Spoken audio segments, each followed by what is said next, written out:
Hopefully you can pick it up on this footage. I'll just play it from 8:15, okay? So we're watching for this area here.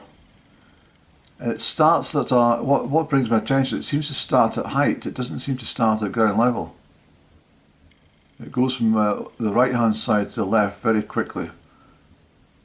Absolutely the family home down there. Just now. In Crieff, and do you see it fly across? Well, so where are you going, Andy? Andrew, how's this on? It flew across, it didn't. It flew across, it didn't run across the ground at all. So, welcome to part 2 of the Pittentian Witch. Hopefully you'll get another chance to look at number 1 again, and keep an eye out at this point in the video for the, well, we don't know what it is, eh? So part 2 is, I just introduced from the entrance to the Kincardine Walk itself, extension of the Bantry, and it's a public right of way, and I'm bringing your attention to where the travellers used to camp up. Tinker is not a derogatory name for a lot of the travelling fraternity. A tinker is actually a very highly skilled person. A tinker would be, well, they got the name because they're so called for tinkering around with metal. They could fix anything. They were great silversmiths. They could turn their hands to anything to get a copper. You know, a copper meaning a penny, a shilling in silver, or a paper pound if they could get it. Well, very good afternoon on the 23rd day of October. As you can see, I've chosen to park my car awkwardly once more, but there is nowhere to park. So I hope these residents along at East of Crieff are not fraught with me. I've put a sign up, I'll be back in 10 minutes. I'm on the, I wanted to pick up from yesterday's chat about the Witch of Pittentian, and I mentioned, well, Pittentian is down, not that horrid wrapping. I don't know why they got these coloured wrappings on the veils these days. It's very unsightly. There's Pittentian down there where I was yesterday. But I talked about the the Tinker's Loan, heading to the Higlandman Loan, which is, just had my camera pointed at the car, that's the Higlandman Loan. It is a nuisance that you can't park anywhere now. I don't know what the problem is, but there's just nowhere to pull in. It never used to be like that. I'm almost sure. Oh, I meant to put my boots on, Annie. No, I will just have to persevere. You did bring your boots, yes, you did. Why did you not put them on? I don't know. I think you were fraught about the concept of one of the people from the houses coming out and wagging their finger at you. But I'm fed up with them. I'm fed up with these people. In fact, I may well remark to them, they've got a sign up that says no unauthorised entry. I might just say to them, well, I'm walking through, it's a right of way, this is a whole right of way, this, and it actually extends all the way through, long past their no unauthorised entry sign, all the way to Southwood. It is a recognised right of way, so I think I'll have a little tramp through the property sometime soon. There's far too much of this blocking of the old ways. I really must make a bit of a thing about the hometown of Crieff and show you all the public closes and alleyways that used to exist for shortcuts in the town. But I'm not going to get myself upset today about people. As everyone knows, it was a rather cold morning one of these mornings that you can feel the bones actually rattling inside your skin. It was so damn cold. But of course, Met Office put it down to 3 degrees for Scotland. Although they did give a little bit of warning about ice. But it's still unsatisfactory, if you get what I'm saying. Now, this place was jinxed. You can see at the very end there, the large beech tree. Well, these trees extended the whole way along. Right along. The whole length. But Balfour Beatty, who were contracted to raise the height of the pylons about, 12, 13, 14 years ago, and put the new cables in to carry electricity everywhere. For health and safety reasons, they cut the whole damn lot down. Sorry to sound a bit fruity in my language today, but it's ridiculous, and I didn't know anything about it until it was too late, or I would have made a real fuss with Balfour Beatty and Hydroelectric, a Scottish, well, it's now OVO, isn't it? Yes. I don't know, a stupid name, OVO, I don't like it. It doesn't sound like anything to do with electric. It sounds more like a gas OVO. An abbreviation for your oven or something. I don't know. Look at these very ripe rose hips. Come on, Annie, we're going along here to chat about something else. Let's not dither here.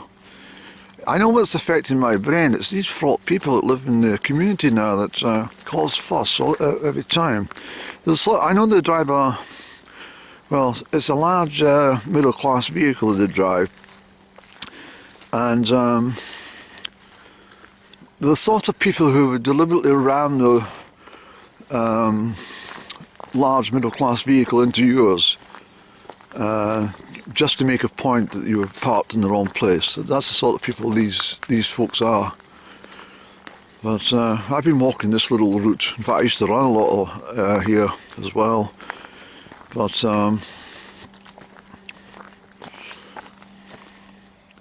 these ancient stones, these were all seating areas for the weary traveller, and they're quite numerous on this stretch. There's another one there,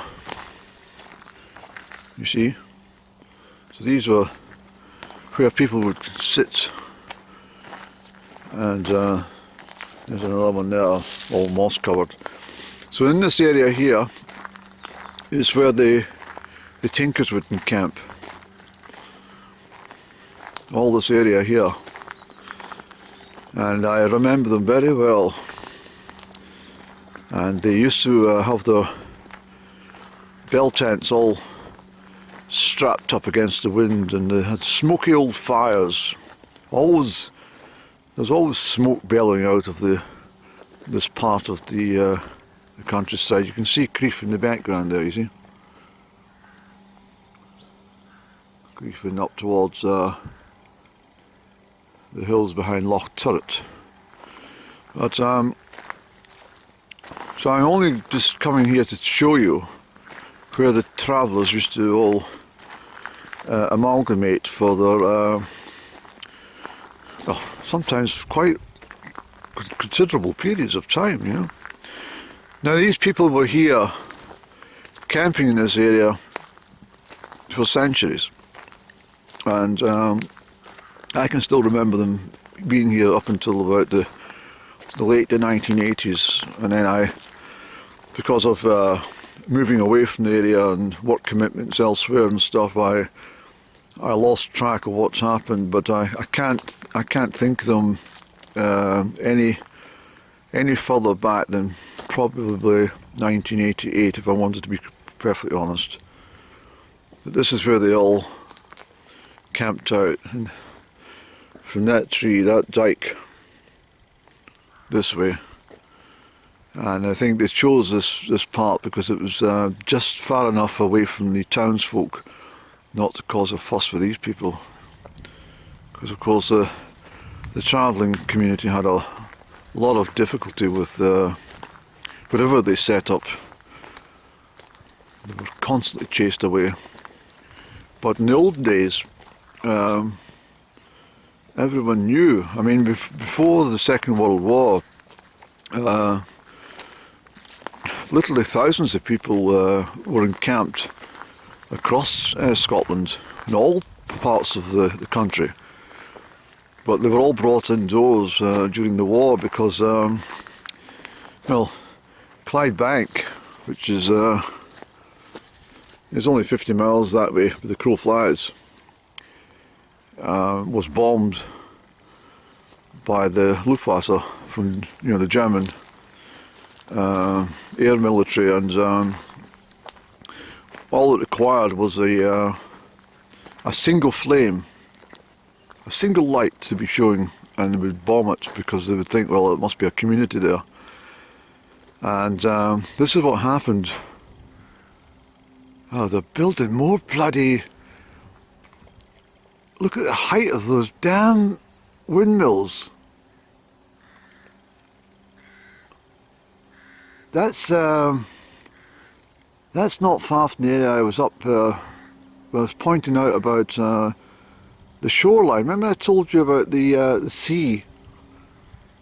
Can you see that there? On the horizon, I used to stand and look at it as if that was the sea from my house in Crieff when I was a child. Well, look at the damn... where are we, Annie? Can you see the damn windmills being raised above it? Look. That is enormous. And that's just happened in the last couple of weeks.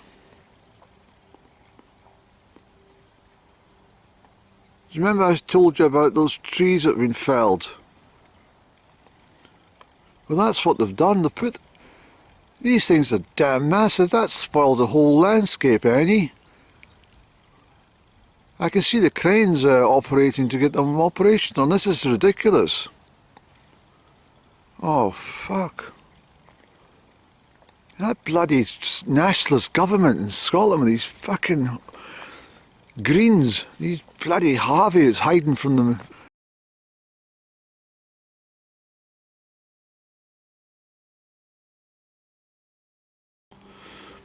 Anyway, back to the story, Annie. You shouldn't come out here. You seem to get awful upset about everything. Well, quite right. The Germans would come across. Now, what happened in most of it, I mean, my grandmother still had blinds attached, and that was in the 1970s, and the heavy curtains. But what happened, there used to be a special, well, I suppose you could call them security police, who went round all the properties checking to see if they could see any lights. And if you had a light showing in your house outside, you got fined quite heavily. And of course everybody had these what they call the blackout curtains, and it blacked out everything inside from showing. And so you couldn't have any open fires, and this is the reason they brought in all the travellers and started to house them during the early 1940s, because they were scared that these fires, even in the countryside, would attract the German bombers. This is true. But anyway,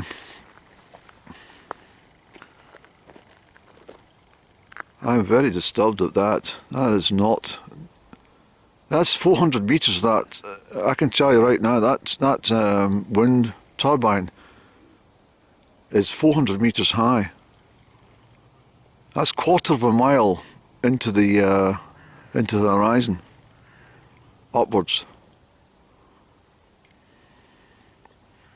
I can only see one, and second one's under construction. How many are they going to put in? If they put 50 like that over, that's that whole thing I talked about, the sea. I had such fond memories about it as a youngster. I don't know if you can see how straight it is across the whole horizon, but it looked like the sea from my hallway window, upstairs hallway window, well, stairwell window. Come on, Annie, let's go. We'll make this vlog too long. No. Look at Crieff, look how beautiful it is. But these Greens and these bloody nationalists are totally trashing Scotland. They really are. They're totally wrecking it for no reason. I mean, Ben Crochan, when I was up at Ben Crochan, there's sufficient, well, even discounting Ben Crochan, there's sufficient hydroelectric to cover all of Scotland's electricity needs. We don't need these damn windmills anywhere. It's just the whole woke agenda which really upsets me. And once these things are done, that's it.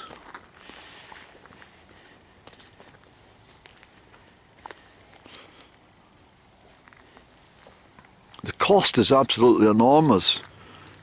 And the people who are paying for this are not the companies, but the consumers of the electricity.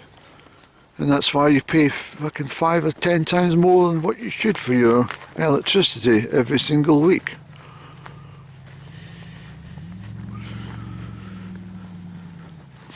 I think I told you about the chap I spoke to in Malta, he was Scottish. But anyway, and he was talking about he had property back here in the UK, but he'd been in Malta for a few years.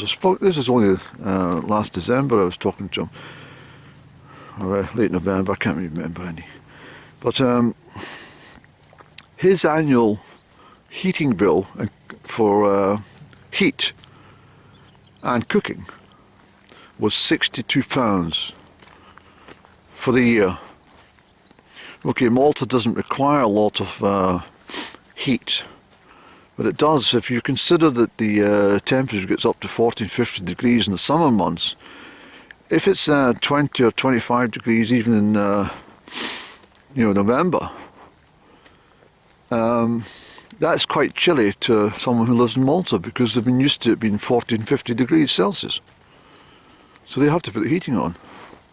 And the first time I went to Malta in 2017, I couldn't believe that the Maltese were all going around with scarves and big woolen coats, and the Brits were going about in t-shirts and loose cotton tops. It was amazing to see this. So they put the heating on. But anyway, the point is, I said, you pay £62 a year? And he says, yeah. 2 gas, little gas things, does all my cooking and all my heating in my house for 12 months. So the people in this country are being absolutely ripped off, and we're paying for those new pylons and these bloody windmills.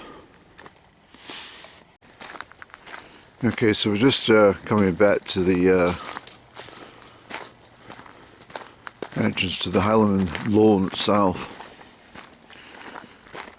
and I better not show you the sign. Well, I'll show you the sign that says no unauthorised access. So I will be taking myself along here for a picnic soon. This is the Higlandman Loan I talked about yesterday, about the cattle drovers coming this way and heading down, and then heading down across the River Erne at Dilpatrick, and then heading over towards Glendevon, and then up and over and down towards Kincardine and Falkirk, the Trice at Falkirk.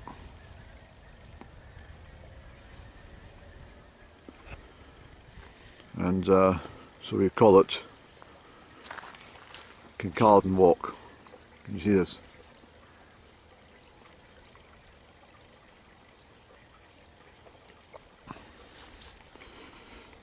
Okay, so I cover my red. This route here, which will be, can you see those farm buildings away in the distance? the track takes you past those buildings and out onto another road called Southwood Road, and this is all a public right of way. So this sign which says no unauthorised access, I'll have my walking boots on. I'll be going for a wander quite soon actually, and even if they set 4 Rhodesian ridgebacks onto me, or bloodhounds or something like that,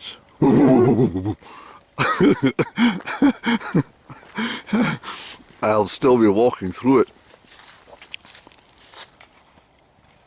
People have got to wake up really to what's happening, to everything. There was never restricted signs here. Look, it tells you not to walk. Well look, I shall be contacting the council about this sign, and